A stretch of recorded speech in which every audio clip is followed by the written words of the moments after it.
We all have secrets, don't we? Even when we were only kids. Most secrets are stupid things at that age. Things you look back on and you laugh about. My secrets, though, they were stranger. How could this have happened? I heard that a lot in the months after. My mom whispered it a lot as we watched the paramedics wade out of the water, a stretcher carried between them. It was written in the newspaper, beneath the pictures of me and my friends, bold like an accusation, a question no one could answer. Then, once again, after the funeral, when Robbie's dad slid to the floor in front of us all and just sat crying. I heard him say it as a couple of the other dads helped him up and took him home, his broken voice fading into the distance. I remember the awkward silence that followed. Nobody wanted to be the first to speak. How could this have happened? We lived in one of the safest towns in the entire country. The whole population was hardly 2,000, and I knew every name, even at my age. The most heinous local crime had been perpetrated by my own uncle, drunk driving his new Chevy into some parked cars on Main Street. And then everything changed in a single night. I walked back through the remains of our town. The streets are always empty now. Silent homes with dark windows. Fallen leaves clung to every surface. The mist was so thick, it soaks you through. I left Matthew's house about an hour ago.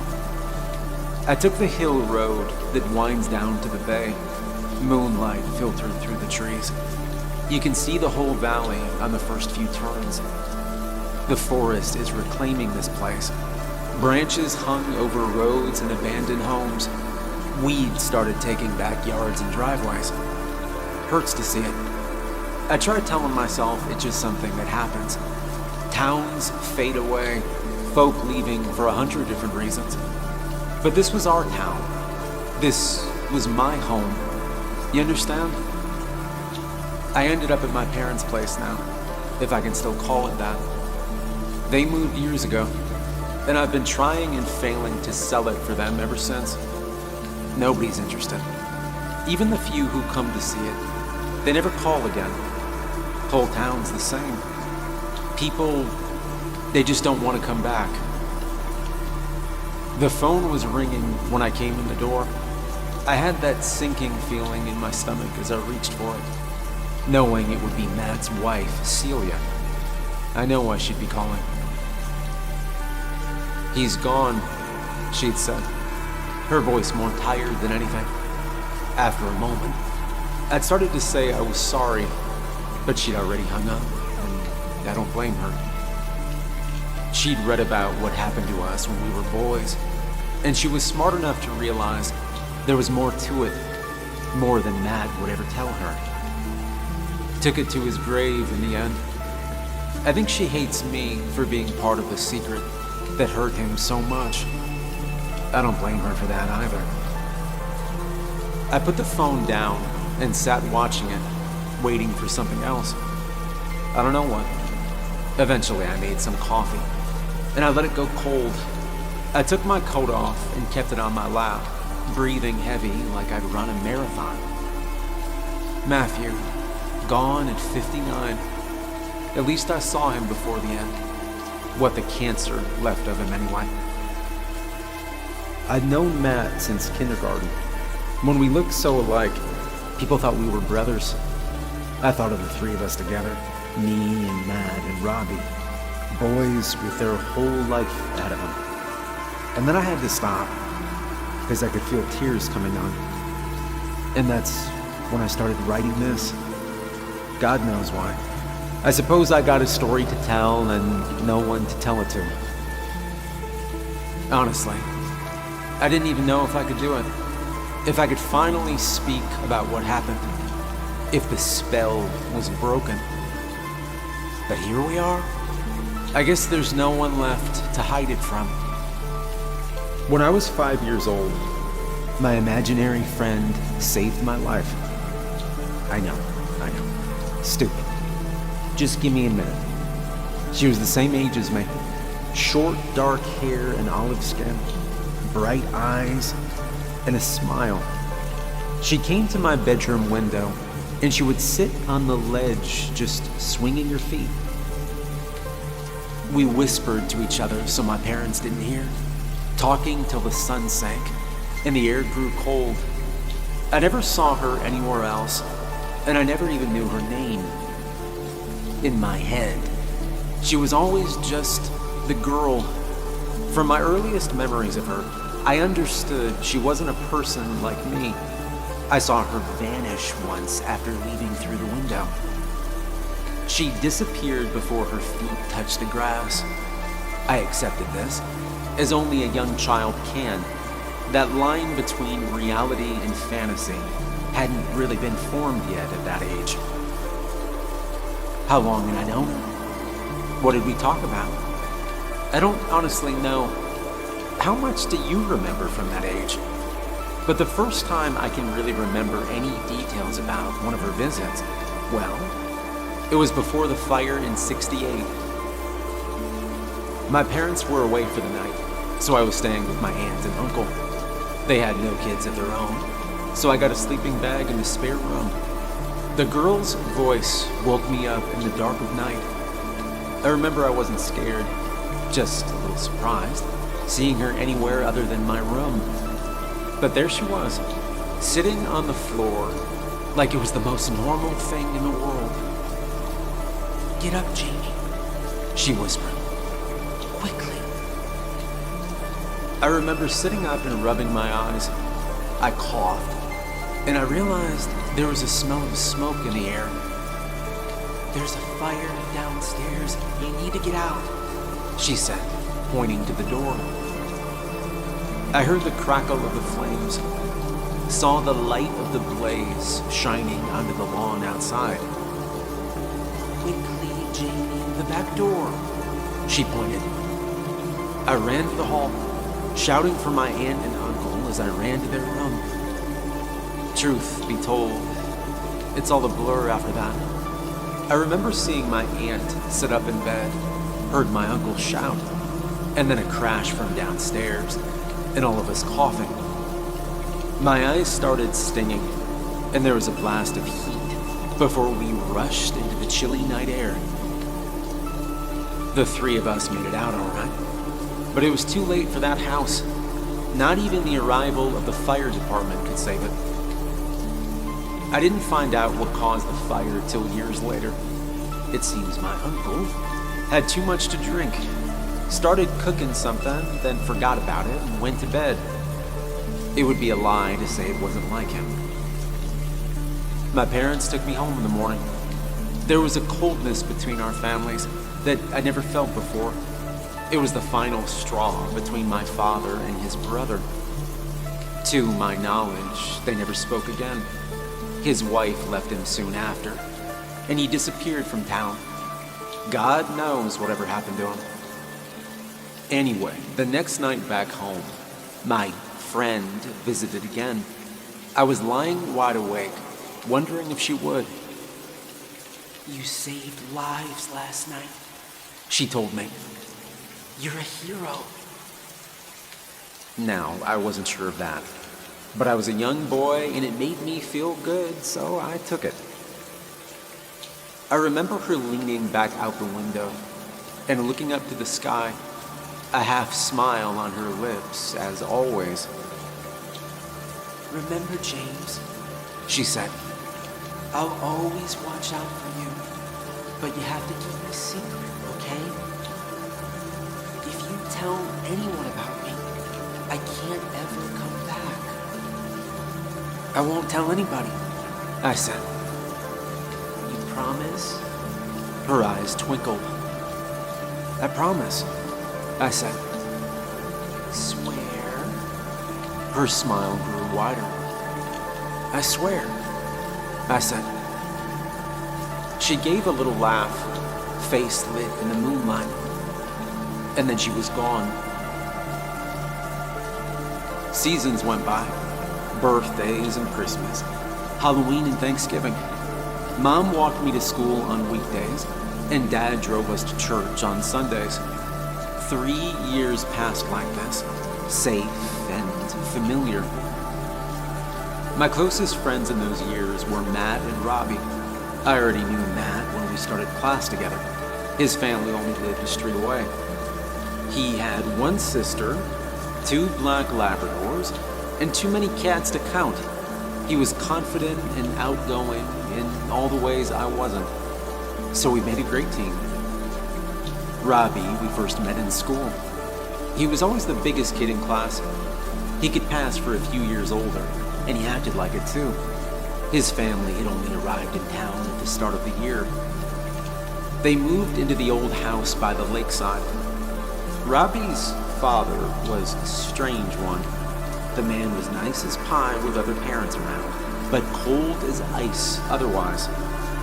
Half the time he treated his son like the boy didn't exist. Other times, like Robbie was a stranger. His mother was nicer, but spoke to us even less than her husband. She had a strong accent and a scar on her cheek that she covered up with too much makeup. Matt, Robbie, and I, we did everything together. It got so there was no point planning anything without planning for 3. I still treasure these memories, I do, but they've grown bittersweet. There's a touch of pain with every memory now. It was the next June when I saw the girl again. My mom was watching TV downstairs. I think my dad was out front working on the car. I was in my room reading. There was only the nightlight on beside my bed. I was drifting off in the summer night heat. My memories of the girl had faded as the years went by. I'd begun to doubt myself. Had she even been real? Maybe I dreamt her. 8-year-old me looked at 5-year-old me like it was 100 years ago. I didn't think I would ever see her again. I was too old to believe in something like that, wasn't I? But all of a sudden, poof, she was there, real as you or me. Hello, Jane. Do you remember me? Her voice rang out, and I got the scare of my life.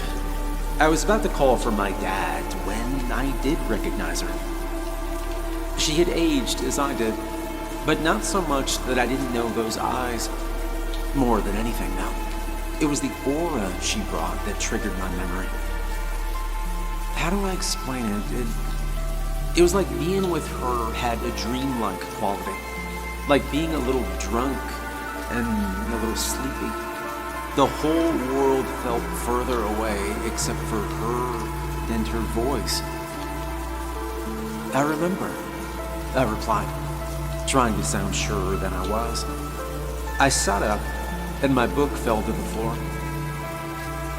Shh, she said. Don't let anyone know I'm here. She was real, I thought, not a dream or my imagination. I've come to help you again, James. I know when you're in danger. I can feel it. I can't always tell exactly when or how, but I know it's close. Now you and your friends are in terrible danger, she told me. Matt and Robbie? How? I asked. I was staring at her, still amazed. In fact, I'm sure my mouth was hanging open, likely looking like an idiot. I've kept you safe all these years, she said. You know that, don't you? I'll keep you safe this time too, but I need your help. I don't understand. What's gonna happen? I asked. I can't be sure, not yet. All I know is that you or your friends will be hurt, and only you can stop it, she said. I heard the back door. My father was coming in and heading upstairs. She swung her legs back out the window. Remember, James, like before, keep me a secret, she whispered. I will, I said. You promise? She replied. a seriousness in her eyes. I promise, I replied. Do you swear? She said, smiling. And I smiled back, suddenly remembering our words from years before. I swear, I said.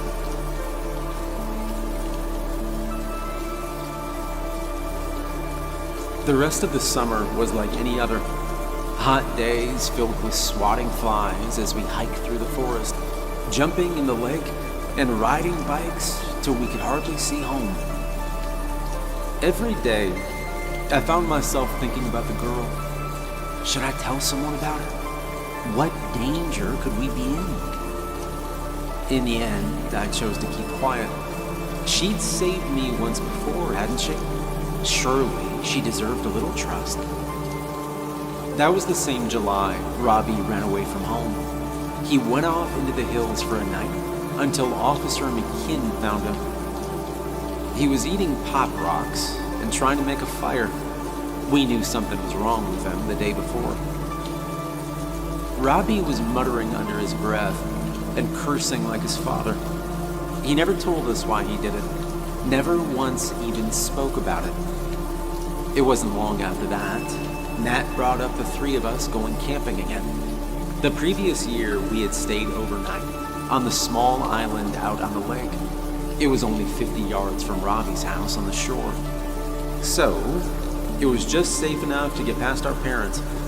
Even at that age, we could have waded over, but we used our canoes to get to the island. It felt like more of an adventure that way. After a campfire and enough candy to make us all sick, we shared a tent for the night.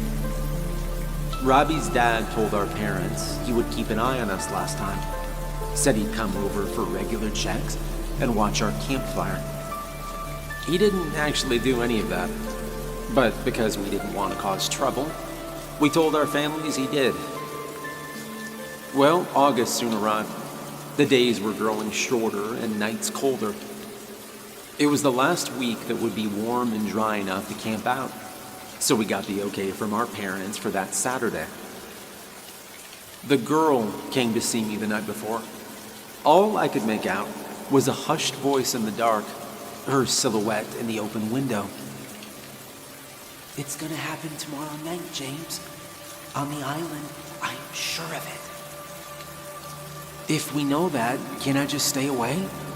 I asked her. She shook her head. Whatever is gonna happen, I know only you can stop it. You're still brave enough, aren't you? If you don't go, it will be worse for your friends. I'm certain of it. Just do as I say when the time comes, and trust me. You can do it, James. I believe in you. Do you trust me? I do. I swear. I promised. I lay awake half the night after she'd gone. I wanted to wake up my parents. I wanted to call Nat or Robbie.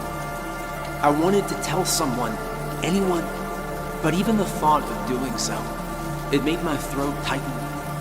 What would they say? What would they think? What if I made things worse, like she said? And then whatever happened would be my fault, and the girl would never visit me again. I left for Robbie's house after dinner, grabbing my backpack and saying goodbye to my parents. When I reached the back door through the kitchen, the girl was there, waiting for me. Jamie, take a knife from the kitchen. A sharp one, she said, pointing back to the house. What? Why? I asked. Jamie, stop it. You're the only one who can save your friends. I need you to be brave. I don't think you'll need the knife, but what if you do and you don't have it? She said urgently.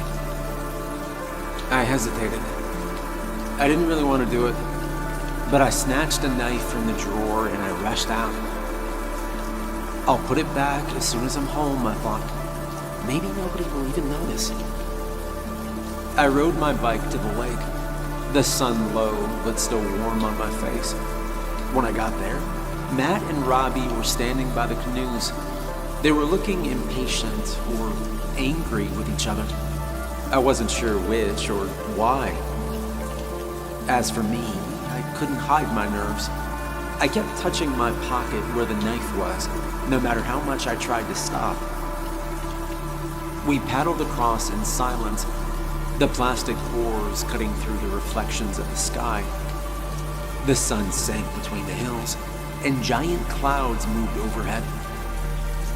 We pulled our canoes onto the shore, walked into the trees, and picked a spot for our tent and campfire. Looked like the same spot as the year before, but I couldn't be sure. That's when the girl spoke to me again, although I couldn't see her. Jamie, say you're going to collect firewood. Her voice drifted in the wind. I froze. I looked at Matt and Rob starting on the tent, but they gave no sign they heard her. I mumbled something about going for wood, and then walked off.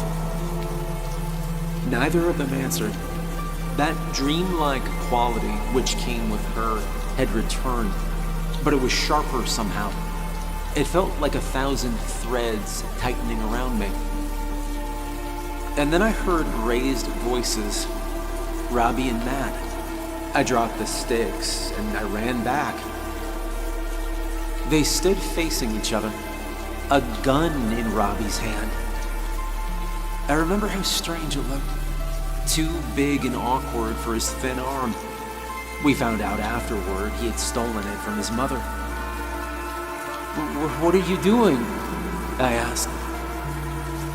Because of him, Robbie said, shaking. Look, he's got a knife. He was gonna kill us. I looked down and saw the glint of a blade in Matt's hand, his sleeve pulled down to cover it. And then the gun went off. I flinched from the sound, heart racing. Matt fell. There was a ringing in my ears. I saw Robbie scramble for the gun where it had jerked out of his hand. And then her voice again. Use the knife, Jamie. He's going to kill you. I looked down at the blade in my own hand. It was like an awful dream. All I had to do was what she asked, and I could wake up and be safe. Robbie's eyes were fixed on the body between us. I saw his face as he realized what he'd done and realized it was forever. He hadn't meant to fire. I knew him, and I knew that. You have to stop him. The knife felt strange in my hand, almost weightless. But I saw Matt, and I knew I didn't have it in me to hurt anyone. No matter what I was told, no matter the consequences, I couldn't do it. And so I threw the knife on the ground. James. Her voice was so sharp I recoiled. What are you doing? Pick it up. No, I said. My words were weak, and I held back crying. I can't. I heard Robbie then, pleading and desperate like me. No, I won't do it, he was saying. He threw it away. He threw it away. And then it broke. The dreamlike state fizzled out, and we were just two scared boys in the dark. Ugh, what a disappointment. Her voice had changed. She laughed. Two cowards failing me the last moment. This could have been perfect. Well, we'll just have to make do with what we have, she said. Robbie stared at me, confusion showing. We both had heard her, I realized. She wanted us to. You can hear her? He said. There were sounds now from the opposite shore. Raised voices. Robbie glanced away, terrified. The gun hung limp in his hand. My eye was drawn to the barrel, and I found I couldn't answer him. I'd frozen up with shock, and I couldn't even move. The girl spoke again, but not to me. Matt's dead, and you killed him, Robbie. What are your parents gonna say? What are they gonna do? No, I didn't mean it. I didn't, he said. Oh, but you did. You killed one friend, and you're gonna kill another. Jamie saw it all. The girl laughed.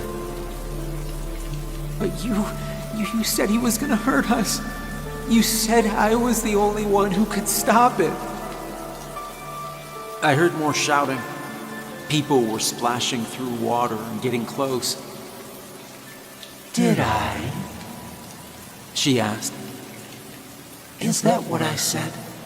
The girl in your imagination told you to kill Matt. What will his parents say to that? You killed their son. Is that your mother I hear? She loved you, and all you do is let her down. Hurt her. What do you think she'll do now? You never stop hurting her, she said. Just like your father. Robbie's eyes met mine a final time. His hands steadied, and he raised the gun to his head. I heard more adults' voices coming from the water's edge, but I couldn't turn away to look. And then the gun fired. Light flickered through the trees. I saw birds in the darkening sky. Oh well, she said, both playful and disappointed. Not perfect, but it'll do.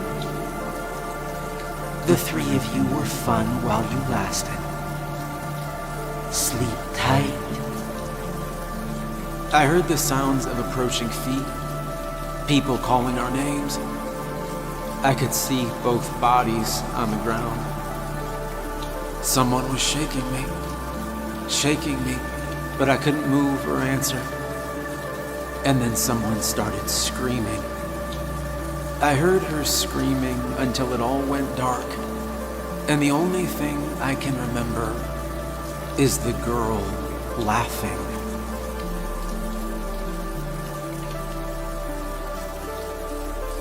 The months immediately after are filled with police, doctors, and other strangers with worried or angry faces. And then a lonely, endless emptiness in the days and nights which followed. I tried to hide from it all, but I had nowhere to go. Matt had survived, which was the only bright spot. Still, it was a close thing, and he spent until October in the hospital. I lost my voice for those first few weeks. I was only able to squeeze out the odd, meaningless sound. I couldn't even write. Any attempt to form words became a senseless jumble in my mind. The family doctor said it was trauma, but I knew the truth. It was a warning, a reminder that I couldn't speak of her. I'd sworn, hadn't I? I had sworn, and somehow I knew she would hold me to it. My mom often sat with me in those times, just holding my hand, talking to me about anything she could think of, in the hope something would help. I can still see the look on her face, how it pained her to see me struggle. More than anything, I wanted to speak, but I just couldn't do it. My father, well, he dealt with things in a very different way. He started withdrawing, started taking long walks or sitting in his office for hours. I think he felt that he'd failed me somehow, that he hadn't been there to protect me when I needed him. I finally found my voice one night when I woke up from a nightmare. I called for my dad without even thinking, just as I had when I was a little boy. Dad was the first word I'd ever spoken, and here it was again. I remember he ran to my room and pulled me into his arms, and for a moment, one moment in all the pain and guilt and fear, it was as if things could really go back to the way they were. I could speak again now, but still not about the girl, no matter how hard I wanted to. I wanted to tell the truth, no matter the consequences, but it was hopeless. My lips sealed tight every time I thought of her. I tried to write it down or even circle the words I needed in books, but my hand, it just froze as soon as I tried. When Matt left the hospital, I found that he'd been rendered mute as I had. His parents took him to multiple doctors and psychologists, but no improvement. He couldn't break the spell. "It's okay," I told him, the first time we were alone. "I know." Our eyes met then, and he let out a long breath. His face was pale, and he started to cry. And that was the moment we both understood. There was no need for words. We would share this, but never speak of it again. We couldn't tell anyone even if we tried. In time, he was able to start talking like I could. Though the inability to discuss the girl, it never wore off. I wondered how and when she visited him. Did he know how she'd lied to us? Did he still see her? I could never know for certain. All I could do was hope. Robbie's parents claimed the pistol had been locked in their safe, said their son didn't even know about the gun. I could guess at how he knew about it and how he knew the code to the safe. The girl told him. I was sure of it. The town seemed split over how they felt about the couple. There were equal parts pity and anger. A lot of folk were feeling that way about each other since the incident. His father fled town before the year was up and vanished without a trace. And then on Christmas Eve, his mom drove their car into the lake. She swerved to miss my uncle's ex-wife of all people. Sad as it was, his mother's death became lost under everything else that had happened. She died in the cold, dark water, and it keeps me awake at night, wondering how she felt at the end.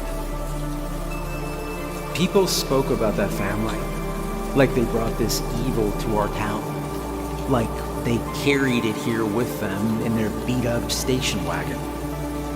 Bullshit. Even if it was true, what if they had? I didn't realize the truth until it was too late, you see. I'd always imagined that we were the only ones she preyed on, that, I don't know, it was a one-off. It took me years to suspect any different. In my defense, the incident caused my family to withdraw from the rest of town, or them from us, I don't know. No doubt it led to Matt's parents' decision to leave, moving away the year before we started high school. We kept in touch, but I didn't see him again until we were nearly 20, so I was on my own. 2 years after Robbie's death, there was another murder. A group of teenagers on the other side of the valley were down by the lake. They were listening to music and sharing a stolen bottle of whiskey. Before the sun had set, one had died, and 4 others were seriously hurt. Despite everything the police and parents tried over the years, no one ever got the truth. None of the kids involved would speak a word about it. I'd seen them the day before at the football field, laughing and joking without a care in the world. The following summer, the Goldsmith family had cops and paramedics at their house. They managed to keep the details quiet, but every one of them moved away in the next year, leaving 3 empty homes. The children never went to school in that time. The adults left their jobs. Some kids I knew said that they only saw 14-year-old Lily Goldsmith with a red scar around her neck. Our town, it always had a few odd stories. People seeing lights above the marshes, or drunk fishermen claiming they hear voices on the water. Harmless campfire tales. But now, the name of our town became synonymous with tragedy. And these were only the incidents we knew about. When I was 16, the local mechanic, Oliver Miller, drowned his wife in their bathtub. His son caught him in the act and stabbed him clean through the heart. It was on the news for weeks. I walked past their empty house on the way to school. And then it was Father Colby. One Sunday, he locked the doors of the church and tried to set the place on fire with his congregation inside.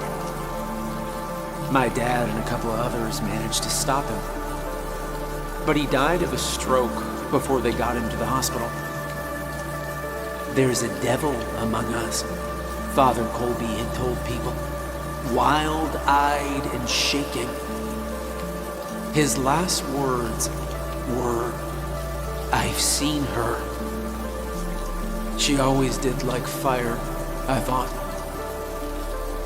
I began to look at everyone differently, wondering if she came smiling to their windows at night. How long had she been here? Were we even her first victims? When I was 18, my dad pulled a gun on our neighbor, a man he'd been friends with for 30 years. My mom got between them, and the gun went off. The shot was only inches from killing her. She forgave my father immediately, like it was nothing. He would never hurt her, she said. He'd never hurt anyone. It was just a moment of madness. He hadn't been himself, she said. My dad hardly said anything after it happened, other than to beg them both for forgiveness. Between the 3 of them, they decided not to involve the police, but any friendship with our neighbor was clearly over. I don't think they ever spoke again. I remember sitting with my father the next week, just the 2 of us in the yard. He'd grown pale in such a short time, thinner and hesitant. A gentle man broken by something he'd almost done. He was shocked and ashamed of himself. He was looking out at the forest. He sighed and shook his head, as if struggling with something, trying to find the words. He would never talk of it again, no matter how much I forced it. More often than not, my own voice failed me whenever I tried to talk about the girl. And then a few months later, my mother told us we were going to move. I'm leaving again tonight, and I won't be back. She can have this place to herself, a ghost on her own, laughing in the dark. Maybe that's what she wanted all along.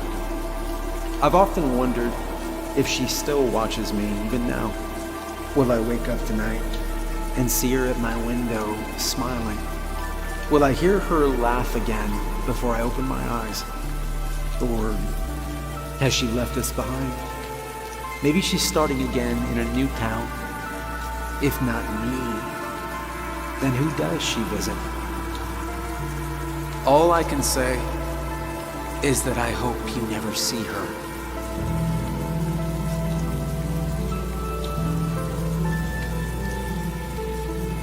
Hey, I hope you enjoyed the video.